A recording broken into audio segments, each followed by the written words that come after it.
শুভ সকাল বন্ধুরা। নদিয়া জেলার ছোট্ট একটি গ্রাম থেকে আমি পূজা আমার ব্লগ চ্যানেলের পক্ষ থেকে জানাই তোমাদের সবাইকে অনেক অনেক ভালোবাসা।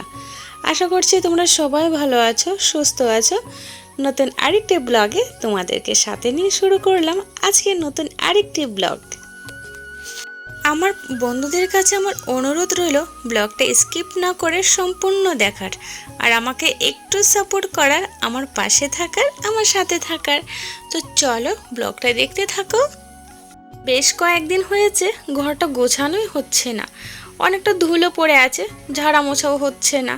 তার কারণ হচ্ছে সকালে তো মেয়ের স্কুল, তাই তাড়াহুড়ো করে বাজার সাজার করে রান্না বান্না করে মেয়েকে খাইয়ে স্কুলে পাঠিয়ে দিই, আর তারপরে চলে যাই আমি ঘর ভাড়া দেখতে।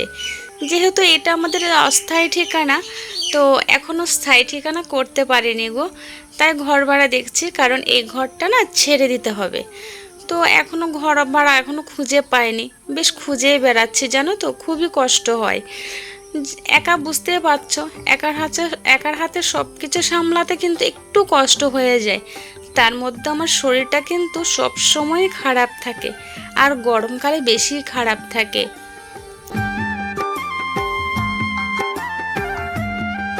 আমার কিন্তু ছোটবেলা থেকে শীতকালের চেয়ে গরমকালে শরীরটা বেশিরভাগই খারাপ থাকে। অতিরিক্ত গরম যখন পড়ে তখন শ্বাসকষ্টর মতো হয়ে যায়, সবসময় মাথা ঘোরায়, মানে বিছানা থেকে ওঠার মতো পরিস্থিতিতে থাকি না। তো তারপরেও এবার তো আমি বলতে গেলে এতটা গরমের পরেও এতগুলো কাজ একসাথে করছি, কিন্তু আমি অন্যান্যবার বা এর আগেও আমি কিন্তু গরমের দিনে বেশিরভাগই বিছানা থেকে উঠতে পারতাম না শরীর খারাপের জন্য। তো যাই হোক, যেটা আমার করার সেটা তো আমাকে করতেই হবে। আর বাড়িতে যেহেতু আমি একা থাকি, সমস্ত কাজ আমাকেই সামলাতে হবে। তো সেজন্য সকালের দিকে রান্নাবান্না করে সমস্ত কাজ করে মেয়েকে স্কুলে পাঠিয়ে দিই। তারপর আমি চলে যাই জায়গা খুঁজতে, তারপরে ঘর ভাড়া খুঁজতে। কিন্তু জানো তো এখনও কিন্তু দুটোর একটাই হয়ে ওঠেনি। তো দেখছি কি করা যাক, এখনও খুঁজে বেড়াচ্ছি। কিন্তু একটা ঘর পেয়েছিলাম, সেটাতে কিন্তু মানে হবে না আমাদের জন্য, একটু ছোট। আর ঘরে যেহেতু এতগুলো জিনিসপত্র ওই রুমের মধ্যে না হবে না, সেজন্য ওই ঘরটা বাদ দিয়ে অন্য ঘর দেখছিলাম। তো যাই হোক, ঘরের কিন্তু কাজগুলো করে আসলাম, এবার বাইরের কাজগুলো করব। দুই একটা জামা কাপড় আছে, আর ওগুলো ভিজিয়ে দিয়ে দেবো। এগুলো জামা কাপড়গুলো ভিজিয়ে দিলে নোংরাগুলো তাড়াতাড়ি উঠে যাবে, তাই ভিজিয়ে রেখে দেবো কিছুক্ষণ। তারপরে কয়েকটা থালা বাসন আছে, আমরা রাত্রেবেলায় দুই একটা থালা বাসন ধুয়ে রেখেছিলাম, আর এখন দুই একটা আছে, সেটা এখন মেজে ঘষে ধুয়ে নেব। তারপরে এক এক করে বাকি কাজগুলো সেরে নেব। মানুষের কি বলতো, বয়সের সাথে সাথে রোগ বাড়ে, রোগ অসুখ এগুলো বাড়ে।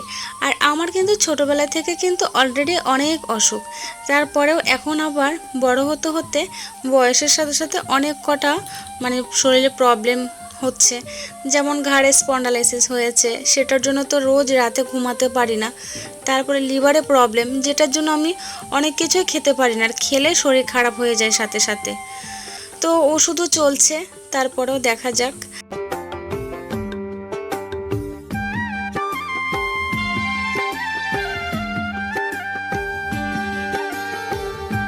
তো যাই হোক, আজকে কি বলো তো, আমার তো তোমরা জানোই যারা আমার ডেলি ব্লগ দেখো, আমার দুটোই নাইটি, তার মধ্যে একটা নাইটি একদম ছিঁড়ে গেছে, ওটা একদম পরার অবস্থায় নেই। তো আগের বার কৃষ্ণনগর থেকে এনেছিলাম দুটো নাইটি, তোমরা দেখেছিলে।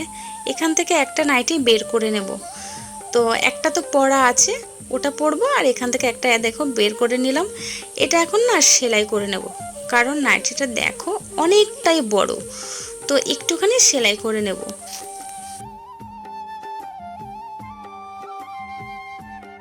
আগে কিন্তু সেলাই মেশিনে অনেক কাজ করতাম, নাইটি সেলাই করেছি, কুর্তি সেলাই করেছি, তারপরে শপিং ব্যাগ হয় না, সেই দোকানের কাপড়ের দোকানে যে ব্যাগগুলো, ওগুলো সেলাই করেছি। এখন একদম কিছুই সেলাই করা হচ্ছে না, তার কারণ কিছু কারণ আছে।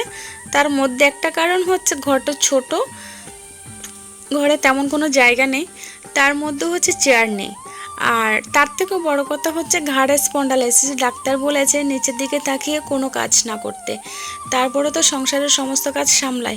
আর আমি বুঝতে পারি যে আমার কতটা কষ্ট হয়। আমি যখন দিনের শেষে রাত্রে ঘুমাতে যাই, ঘাড়ের যন্ত্রণার জন্য ঘুমাতে পারি না। তো যাই হোক, নিজের কাজগুলো তো নিজেকেই শেষ করতে হবে বলো, যতই কষ্ট হোক। আমার মাকেই দেখেছি সংসারে নিজের শরীরে যতই কষ্ট হোক না কেন, সংসারের সমস্ত কাজ এক নিয়মিত ভোরবেলা থেকে রাত পর্যন্ত করে গেছে। যদিও বা মার মতো পারি না, তারপরেও চেষ্টা করছি। নাইটিটাকে সেলাই করে নিলাম আর একটুখানি শাক তুলে নিলাম। আজকে তোমরা নিশ্চয় আমার টাইটেল বা থাম্বনেল দেখে বুঝতে পেরেছো আজকে বিকালে কোথায় যাব। আজকে বিকালে একটা জন্মদিনের নিমন্ত্রণ আছে, তো সেজন্য বেশি কিছু রান্না করব না। একটু শাক তুলে নিয়েছি, শাকটা রসুন আর শুকনো লঙ্কা দিয়ে ভাজা করে নেব। তো শাকটা ভালো করে বেছে ধুয়ে রেখে দিয়েছি। এবার যে সকালে জামা কাপড়গুলো ভিজাতে দিয়েছিলাম ওগুলো এখন ভালো করে কেচে দেবো।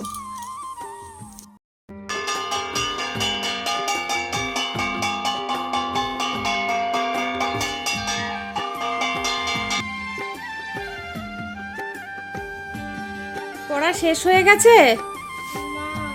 আর কটা বাকি? তাড়াতাড়ি করে নাও, আমাদেরকে তো আবার রেডি হতে হবে সাজুগুজু করে। এদিকে মেয়ে আমার স্নান করে ঠাকুর পুজোটা দিয়ে দিয়েছে, দিয়ে কটা ভাত খেয়ে নিয়েছে, এবার পড়তে বসে গেছে। দুপুরবেলায় পড়তে বসেছে কেন বলো তো, ওর তো আবার কালকে সকালে 6টায় পড়া। আর যেহেতু বিকেলে জন্মদিনেরতে যাব, আস্তে আস্তে অনেক রাত হবে, যেহেতু বাড়ি থেকে অনেকটাই দূরে, তো সেজন্য ও এখন পড়াগুলো করে রাখছে। তো দেখো, আমি একটু বাইরে বসে নেল পলিশ পরে নিয়েছি। ঘরে একটু অন্ধকার অন্ধকার লাগছে, তো তা বাইরে বসে হাতে পায়ে একটু নেল পলিশ পরে নিয়েছি। এবার ভাবছি কোন শাড়িটা পরবো, ভাবছিলাম যে কোনটা পরবো। এবার বলো তো, সবাই মিলে তো যাবে, কে কি পরবে একসাথে থাকলে বোঝা যেত। তো যাই হোক, আমি এই তাঁতের শাড়িটা নিয়ে নিয়েছি, এটা পরবো। আর এখান থেকে একটা ব্লাউজ কালার ম্যাচিং করে নিয়ে নিলাম, একটা সায়াও নিয়ে নিলাম, একটা কালো কালারের সায়া আর হচ্ছে একটা কালো কালারের ব্লাউজ, এই যে কৃষ্ণনগর থেকে এনেছিলাম সেই ব্লাউজটা। তো এগুলোই পরবো। আর তার সাথে কিন্তু আমি ম্যাচিং করে আমার যে অক্সিডাইসের মানে জুয়েলারিগুলো আছে, গলার, কানের, হাতের, ওগুলো নিয়ে নিয়েছি। তো চলো তাড়াতাড়ি রেডি হয়ে একদম আসছি ক্যামেরার সামনে। তো বন্ধুরা দেখো, আমি আর মনা রেডি হয়ে গেছি। এই ফার্স্ট টাইম তোমাদের সাথে একদম সেজে বুঝে, কারণ গরমের কারণে আমি কখনোই সাজতে পারি না। তা আজকে সেজেছি পুরোটা। আর আমাকে কেমন লাগছে অবশ্যই কমেন্টে জানাবে, আর আমার মনাকে কেমন লাগছে সেটা অবশ্যই কমেন্টে জানাবে। তো চলো একদম ওখানে গিয়ে তারপর ভিডিওটা স্টার্ট করছি। আর বাইরে কিন্তু গুড়ি গুড়ি বৃষ্টিও পড়ছে, তো চলো তাড়াতাড়ি বেরোনো যাক। রাতের বেলা এই শান্তিপুরের ব্রিজটা কি সুন্দর লাগছে বলো। তো আমরা যেহেতু গ্রামে থাকি, তো আমাদের কিন্তু সচরাচর এখানে আসা যাওয়া হয় না, তো সেজন্য রাতের বেলা তো রাস্তায় বেরোনোই হয় না তেমন, মানে কখনো কোথাও যাওয়া হয় না। তো সেজন্য রাতের বেলা কিন্তু ব্রিজটা খুব সুন্দরই লাগছিল। আর্ধেকে এসে এখানে দেখো, টোটোওয়ালা দাদা কিন্তু এই দোকান থেকে সুতো নিচ্ছে, কারণ ওনার বউ সেলাই কাজ করে। তো তো যেহেতু উনি এই রাস্তা দিয়ে যাচ্ছে, একবারে অনেকগুলো সুতো কিনে নিয়েছে। তো বাড়িতে তো লাগবে ওনার, তো আমরা এখানে বসে আছি সবাই টোটোতে। আর এখানে মনাকে বলছি দে আমাদেরকেও একটু ভিডিও করে দে। তো আমি আর এই দিদিভাই দেখো, ওই যে বাচ্চার থেকে দেখে দেখে দুস্টেজের পোজটা দিচ্ছিল, ওর থেকে দেখে দেখে আমরা একটু পোজ দিচ্ছিলাম। তো যাই হোক, শান্তপুরে এসে আমরা চলে এসেছি গিফট কিনতে। তো এখানে ওরা শাড়ি দেখছিল আর আমি ভিডিও করছিলাম। তো অনেক কটা শাড়ি দেখা হয়েছে। তো আমাদের বাজেট মানে সবাই তো এক সমান করে দেবে, সবাই একসাথে টাকা নিয়ে তারপরে একটা গিফট দেবে। তো সেই হিসাবে শাড়ি দেখা হচ্ছিল। তো অনেক কটাই শাড়ি দেখা হয়েছে, তো তার মধ্যে থেকে একটা শাড়ি কেনা হয়েছে। তো অনেকগুলোই পছন্দ হচ্ছিল না, আবার অনেকগুলো কালার ভালো লাগছিল না। তো অনেক কটা শাড়ি দেখার পরে একটা শাড়ি পছন্দ করে লাস্টে কেনা হয়েছে।